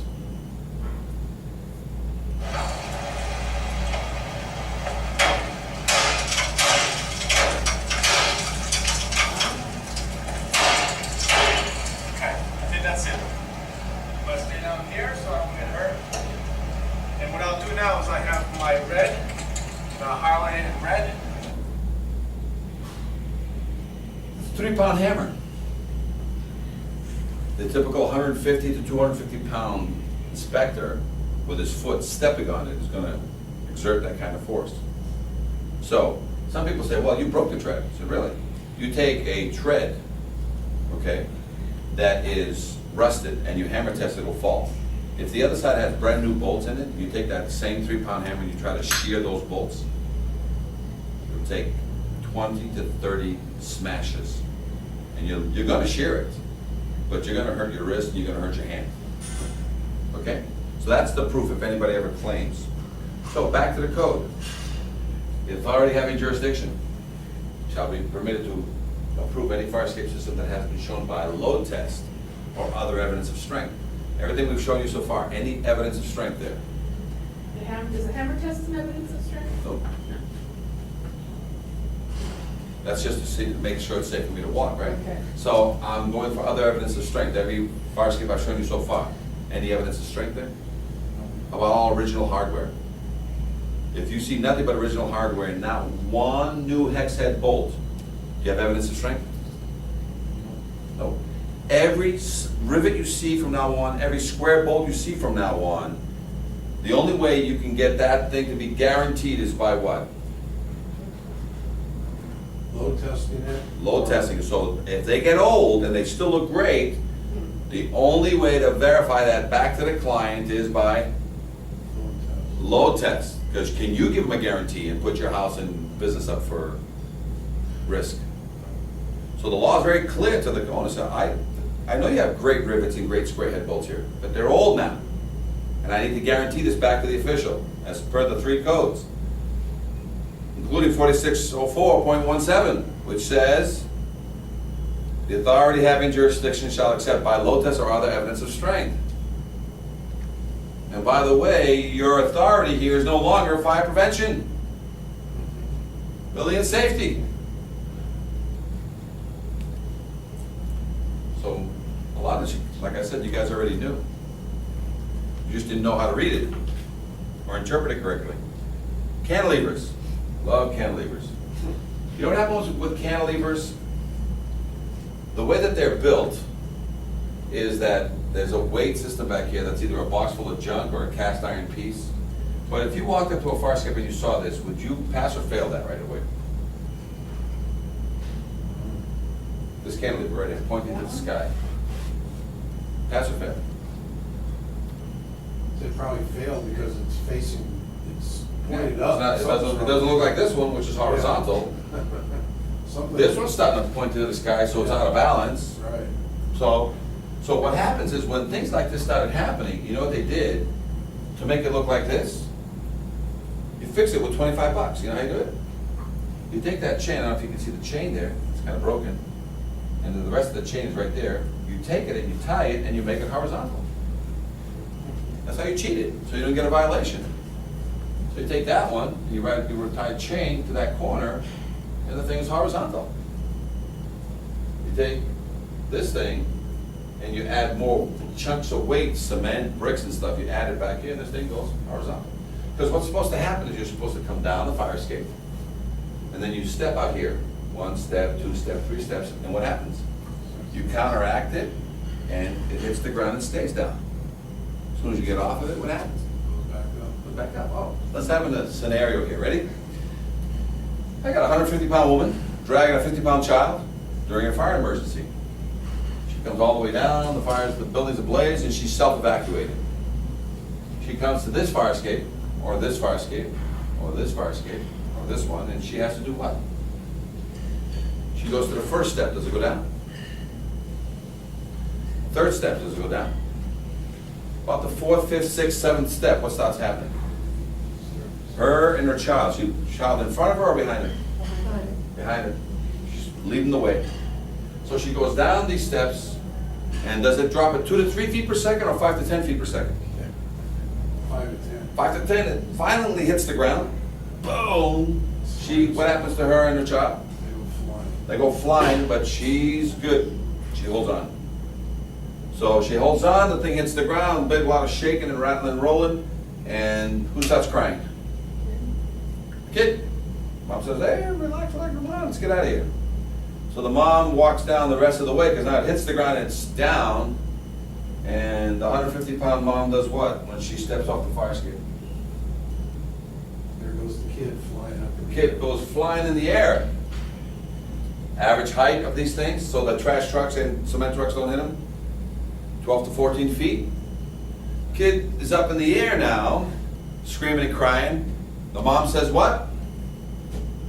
Jump. Jump. Kid says what? No. No. Crying, help me mommy, help me mommy. Mommy, it's a fire. Fire's happening in the day or at night? Mommy's in her PJs. She's saying jump, jump, jump. There's a fire, fire, fire. No fireman anywhere nearby. The mom says, starts thinking, and she does what? Crying. Yeah, she starts crying. I would too. And you run where? Back into the building. Back into the building. So you run to the front of the building. You get to the front door, and what don't you have in your PJs? Keys. So it's a glass door. I think I'm making up the stories as we go along. And I grab a brick or trash can, and I do what? Break the window. I'm about to throw it through the front door. Who shows up? Fire department. That says, what? What are you doing? I'm making the thing in the back, the alleyway, and what happens? Fireman said, no, don't worry, come on, let's go. They run back into the alleyway. The fireman gets underneath the kid and says, what? Jump. Kid goes, ah! Minutes, precious minutes are going along. The fireman runs back to his truck to get what? Ladder or one of those pipe poles. Goes over there with this pole and snags the front of the stupid thing and pulls it back down, reunites the mother and the child, does what with his foot? Holds the fire escape cantilever down, and maybe he's one of the lieutenants or one of the captains. And now what happens? He's sitting there, we got fire and debris falling on his head, and he's yelling at everybody to do what? Because if he takes his foot off, what happens? Goes back up. So does that make sense for it to work like that? So cantilevers is supposed to have a release arm on them, so that when you're here and there's something blocking your way, you're supposed to hit the release arm. Oh, sorry about that. There's a cantilever in Chicago.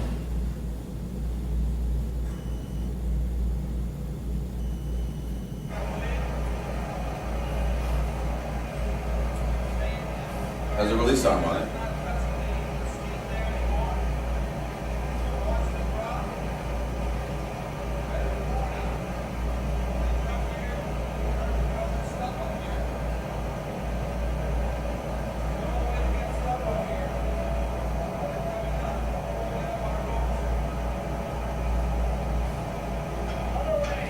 Single action requiring no special knowledge. And I'm being told by people down below what to do. What happens? I know how to use it, but now they're telling me, they're confusing the hell out of me. But otherwise, here it is. It's actively working. 2 to 3 feet per second. Hits the ground and stays down. Is it pretty violent? All cantilevers are violent. So it hits the ground, stays down, and you self-evacuate. Pretty clear?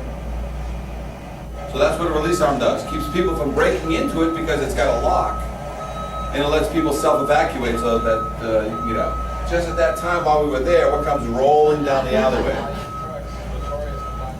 It's a cement truck. Now, these things are usually 14 feet high. So if my cantilever is not balanced correctly and it's slightly dipping down because it didn't have a release arm on it, holding it perfectly horizontal, what would happen? That's very close. See? And he's going down these alleyways. Can he see up when he's backing up these things? So they're notorious. So trash trucks, cement trucks, when they smash a fire escape, is it a Reg 4 situation? Reg 4. You send out a Reg 4, or you send out immediately a life safety situation. Can your company still handle it though? You just sub it out to the right guy. That's all. So it's still your client. You have to bring in a different expert to handle that particular situation. See how violent it is?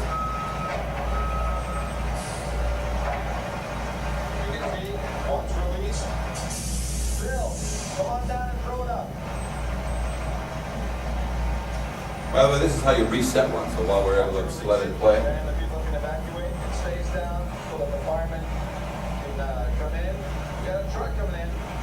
Another one. All right, so now we're going to throw back up. Perfectly balanced, weighs about 25 pounds on the nose. He throws it up, and that guy upstairs does what? Sometimes it works, sometimes it doesn't. One more time. So sometimes it takes 2 or 3 times to get it, so now he's going to throw it up. It's a lot of weight, isn't it? And then he just puts it into position. So that's how you reset one. And now it's ready because it wants to drop. It's got 25 pounds on the nose and it wants to drop again, but that release arm is keeping it from dropping. So it's a perfectly balanced seesaw that weighs thousands of pounds. I've never seen one in LA with a release arm. Never. But you'll see a lot of them would change, right? Yeah, or Yeah. cables on the. So that means as soon as you see, even the ladders are supposed to be single action ladder. You're supposed to go up to a ladder Right. and release it, and it's supposed to drop 2 to 3 feet per second. If you have to assist it in any way, and when you let go, it comes back up, it's out of balance. Right. Now here's the trick, ready? This happens all the time. Glad you brought that up. I go to look at a ladder, and it fails the inspection. The cable, the hydraulics, you name it. Failed. It needs repair. What happens? Where's it go now? Well, in the city of Los Angeles, it would go through the Regulation 4 department, and they should refer it to building and safety. It actually now is On gonna my go. end, I would call you and say, give me a price to repair it. Can't. No, you can't, because I can't repair it without a what? Permit. So automatically, is it part of Reg 4? No, it's part of the building and safety. So every fire escape ladder you ever fail automatically goes to public safety. And for that year, it's out of your re-inspections. So let's say we go to a fire escape assembly, everything looks good, except the ladder fails to drop. Correct. So we failed it. Our procedure is that paperwork goes to the Regulation 4. Yeah, you still submit your paperwork. Plus it goes to the inspector who wrote the original notice. Right. Correct. But as far as doing the repair, I can't go out there without a permit and just repair it so that it Exactly. drops properly. Can't do it anymore. That's what we're told. Right. Don't touch it. If you're touching it, it needs a permit. Right. As soon as you need a permit, It goes It's- to building and safety. it goes through building and safety. And they're the ones that go back and check after you're done. Right. With a representative from the fire prevention side of things. So we would actually then be basically relieved of the responsibility of going back to retest it. Because it's gonna be. We can't sign it off anyway. Because as soon as it hits permit, it hits the whole system. Right. So either the ladder passed and the fire escape failed, which goes to the life safety, or the fire escape passed, the ladder failed, and it goes to life safety. Because in a perfect world scenario, last year everything got refurbished. If that's the case, you're gonna have a ladder that you're gonna be retesting every 5 years and it's just gonna constantly pass. Needs a little lube of oil, that's not permits, that's maintenance. Needs a slight adjustment of any kind, you got off track, put it back into track, doesn't need a permit. Those things you can go and take care of. But as soon as you start getting into, it's a structural issue, well, now you just brought the whole system into a permit, and now before it can return to service as an entire system, even though you just repaired a bent ladder system down below, well, who knows what occurred, how much force affected the rest of the domino effects issue of the, well, now it's life safety. And they have a fire department element in there that is gonna take care of that re-inspection part, but it's gonna, the permit sign off is gonna clean that all up. After that, then a year after, right for, back to you, right for, still your client. Now, people agree, some people may disagree, just bring it up in conversation, that's what we were told. That's why we found this a very important time to start teaching these classes, is because what's been happening in the past is that people have been using your ladder inspections as a full inspection. Yeah. Not intended, but it's happening. Oh, my fire escape passed. Oh, you just had your ladders right for tested. And there was never really a big push for you to have an opinion behind you.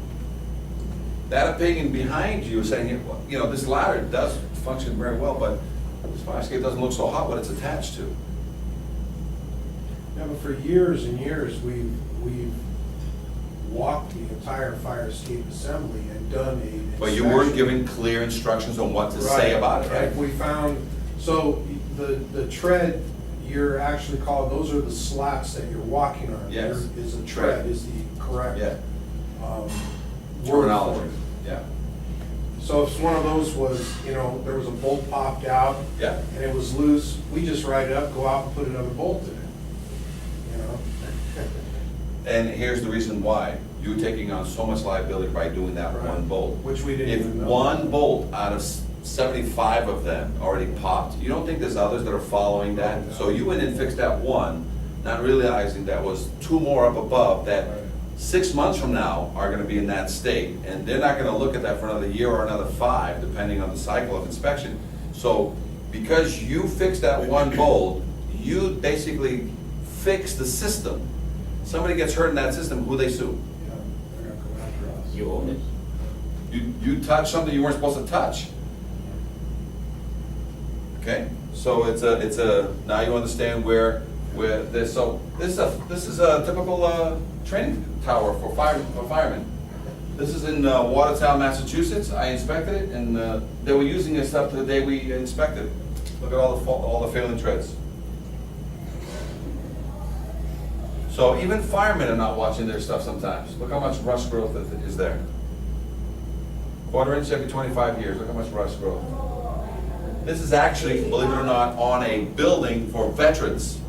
It's a veterans housing and hospital on top of a hill. So if the war didn't kill you, fire escape will. Here's some nice horror stories. Trash truck hits.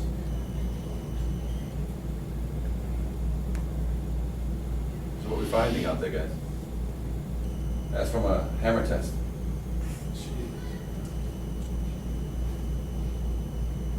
That's the city hall. See the treads missing on the 3rd floor there? This is a great story.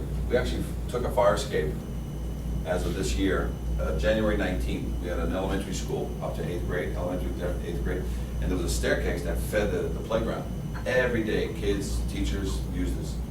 In this fire escape, I was able, for the first time ever, because it was a 1-story fire escape, I was able to save the lower part of it, which is about 2 treads that were buried into the asphalt, and the upper portion where it transitioned into the platform. I was able to, like a wedding cake, I was able to slice a piece out of it, and I brought it to a class January 26th of this year. And I put this fire escape on display. On one part of it, we fixed it and we sealed it correctly, a correct repair, and then on the other part, we totally butchered it and said, here's how people weld and cheat and leave the rust. So that's what we did. So see all the rot? So we put it on a frame and we brought this to a class and we showed just what everybody did and all the, you know, how guys can cheat a fire escape and call it a repair. And the EPA doesn't let you weld because this fire escape's got lead on it. So we took this to class and we did a show and tell, and none of the inspectors were happy because the class basically showed that somebody was not doing their job. And how can you have a fire escape on a building that it was the maintenance guy that made me replace it, not a fire official, not a building official, not a violation. It was the maintenance guy said, this is gonna kill all my kids. And we gotta get this out of here, so we replaced it between the Christmas break. And this is the typical repair. You get a fire escape that has this kind of rot, just blow a weld on it. But now the EPA says you can't. You can't burn anything that has lead.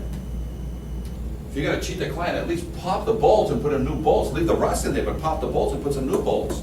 Because new bolts come with what kind of guarantee? A manufacturer's guarantee. Does the weld? Rust grows every year, so this weld, can it hold rust growing? It'll snap it.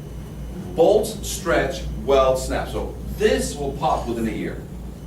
You cheat the client, then change out the bolts only, because the bolt will give them at least 10 years. Because as a bolt grows with rust inside, it'll keep stretching and stretching. It'll give you evidence that it's about to go. But, I mean, if you're gonna rip off a client, rip them off the right way. It's this way. You know, change the bolts. Don't do this, because now the EPA will give you a $35,000 fine. So we showed this was show and tell. It's great. Did a video on it, you know what I'm saying? So, and again, the video's online, so we'll send you a link to the video, you'll love it. So this is us screwing around with it. We shrunk it down, you know, we cut all the things in the middle.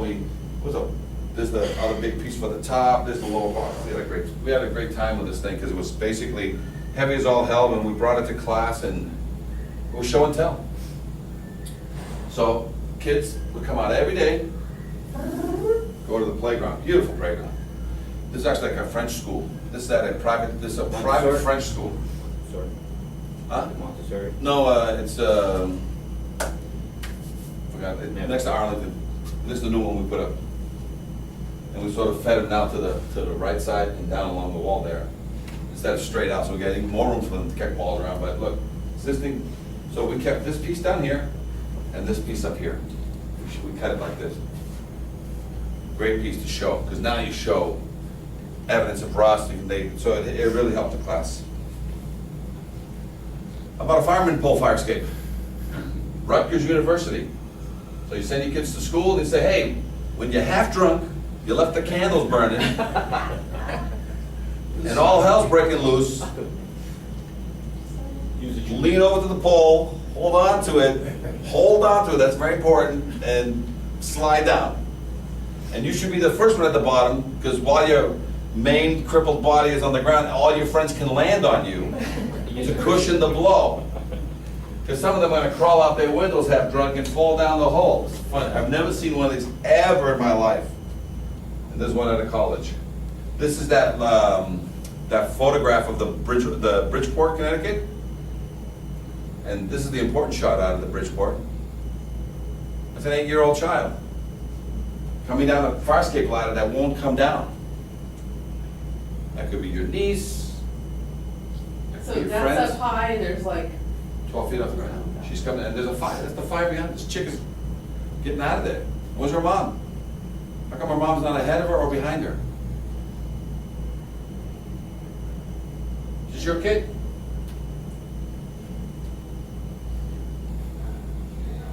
But right now, firefighters are taking down the ladders and rolling up the hose.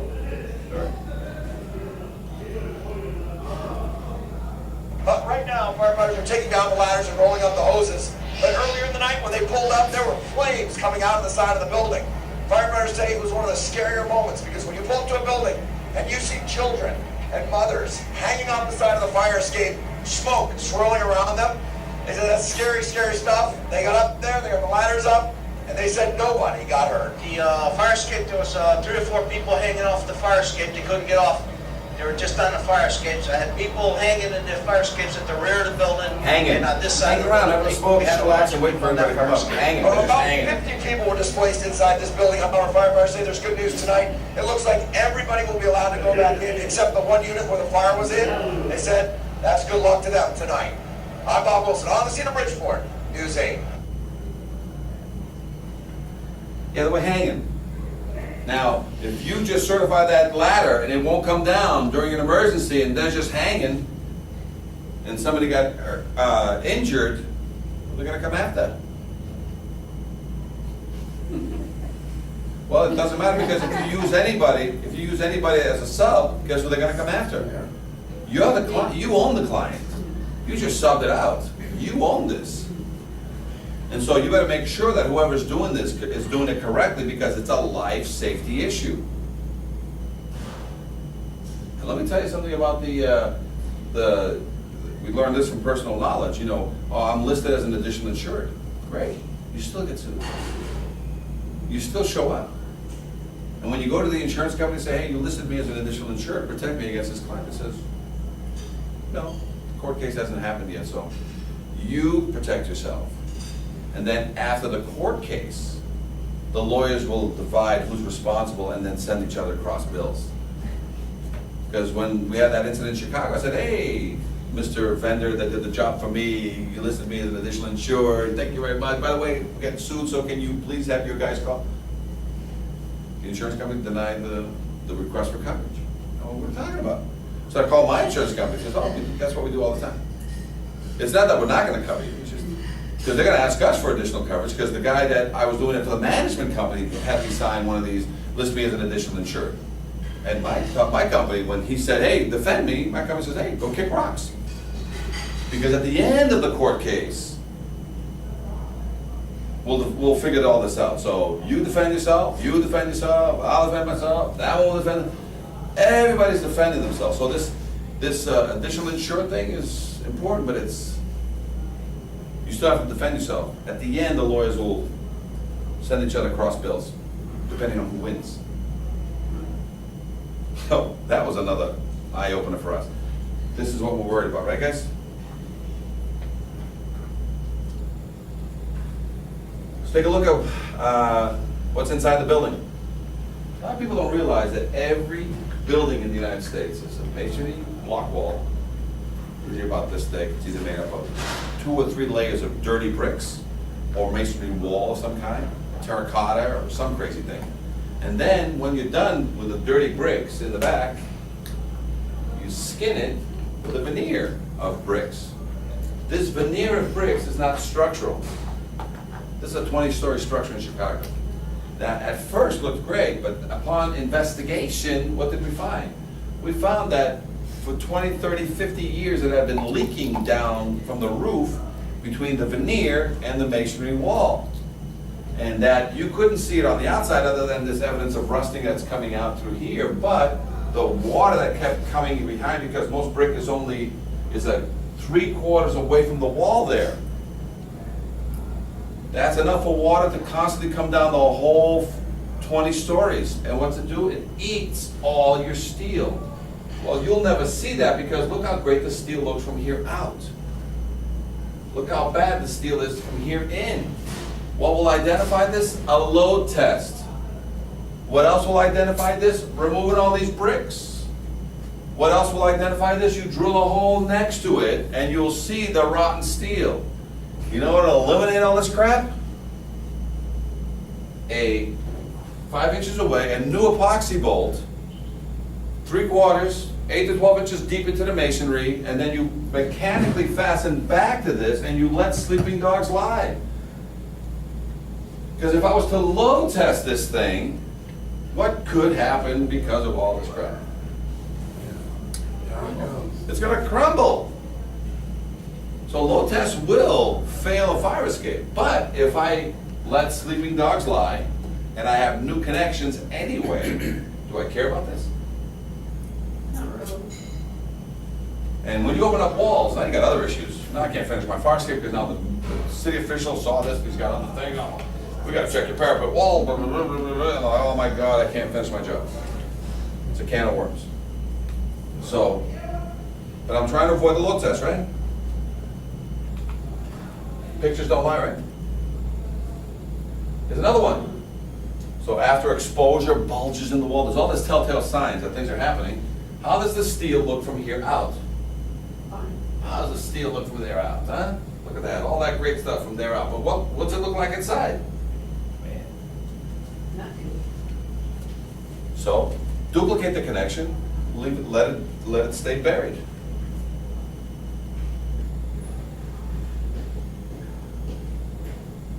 This is what it looks like when you drill a hole. We did this on a building here in California. CJ? Yeah. Where was it? 7th, I believe. You want to verify? You drill 2 or 3 holes, like that. We have to drill 2. That'll let you put in that probe you buy at Home Depot. A little camera on it, you can take photographs. Right? That's the verification process, isn't it? You drill a bunch of holes. You look down the hole. What is that? Anybody see anything good? Can you tell what the hell is that hole about? No. A lot of times, like, dude, it's a freaking hole, right?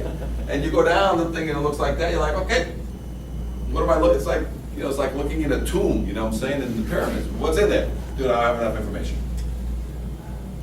But that same drill and the time it takes for me to drill this verification hole, if I did that hole 5 inches away in nice, clean cement, clean brick, and I bury it 8 to 12 inches deep, and I take a 3/4 epoxy bolt from Hilti, manufacturer, insurance, and I make this beautiful connection in there with the epoxy, and then I put an angle connector coming back here and here, and I mechanically fasten it here, and I through bolt it there. Do I care? Do I have to destroy such a beautiful connection? Do I need to load test it? Nope, I'm at 200%, right? What do we got here? This is what that stupid probe looks like when you stick it in a hole. See the guy's face? I think that's CJ. Is that you, CJ? No, that's Marco. That's I'm Mark? actually taking the picture with this guy. We went through the whole wall. So these holes is just a waste of time because you're basically destroying something, and you can find things you don't even want to see. Which includes people like that. You know, people nuts. Okay. So a lot of these are very verifiable. So sometimes you'll get into a building, you'll see. So you just need to repack that. That's a verified connection. In some rare cases, where in the masonry wall, some rare cases, they'll have a through bolt with a plate on the inside. This is only really for wood structures. Most construction is 8 to 12 inches deep into the masonry wall, and you can't see it from the inside. Only factories, mill buildings and such, where you see the through bolt coming all the way in. That's not a traditional construction. This is a load test. This is that the LA building. So I have several ways to load test every one of these platforms. Sand, water, or I can use a pull cable. About 3,000 pounds, so I have to put 3,000 pounds on every one of these platforms for 30 minutes. Engineer oversight, engineer criteria. Every fire escape has to be engineered to know where you're gonna pull it, what you're gonna do. But you can use sandbags, water, pull cable. And what we did is we have this truck at the bottom that weighs 7,000 pounds, and we try to lift its ass in the air.